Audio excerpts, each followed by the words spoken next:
Yes! Daming bulaklak for the price of 70 pesos. Nakachamba tayo. Eh, bihira lang naman yan. With matching saluyot and labong. Sarap yan.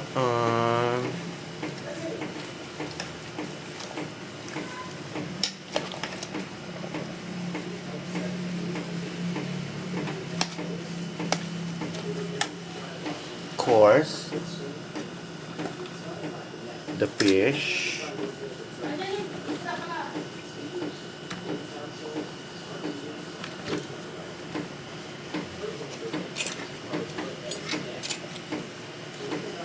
in Ilocano it's called inabraw. Sarap yan. Kakain na naman tayo ng malusog. Wish ko lang malusog. Yan, good evening. Maluluto na siya. Kiyaw!